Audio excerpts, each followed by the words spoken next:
L'expression toutes les armes de Dieu vient d'Éphésiens 6, verset 13-17, mes bien-aimés dans le Seigneur. C'est pourquoi prenez toutes les armes de Dieu afin de pouvoir résister dans le jour mauvais et tenir ferme après avoir tout surmonté.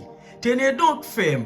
Ayez autour de votre taille la vérité en guise de ceinture. Enfilez la cuirasse de la justice. Mettez comme chaussure à vos pieds le zèle pour annoncer l'évangile de paix. Prenez en toutes circonstances le bouclier de la foi avec lequel vous pourrez éteindre toutes les flèches enflammées du mal. Faites aussi bon accueil au casque du salut et à l'épée de l'esprit, c'est-à-dire la parole de Dieu. Mais bien aimé dans le Seigneur, Éphésiens 6, verset 12 indique clairement que le conflit avec Satan est spirituel et que par conséquent, aucune arme matérielle n'est efficace contre lui et ses démons.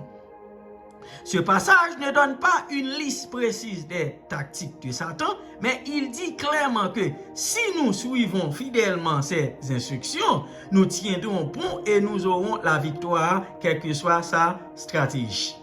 Le premier élément de notre armure est la vérité. Verset 14, c'est facile à comprendre. Puisque Satan est appelé le père du mensonge, Jean 8, verset 44, le mensonge figure tout en haut de la liste des abominations aux yeux de Dieu. La langue menteuse, par exemple, est l'une des choses dont il a horreur. Proverbe 6, verset 16-17. Ce passage nous exhorte donc à nous revêtir de la vérité pour notre sanctification et notre délivrance, mais aussi au bénéfice de ceux à qui nous témoignons. Le verset 14 mentionne également, mes bien-aimés, la cuirasse de la justice.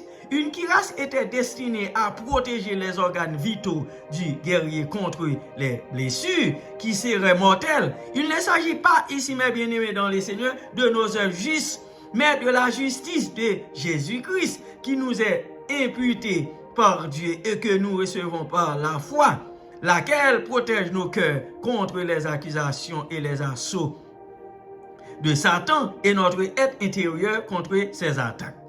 Le verset 15 parle de la préparation des pieds pour le combat spirituel.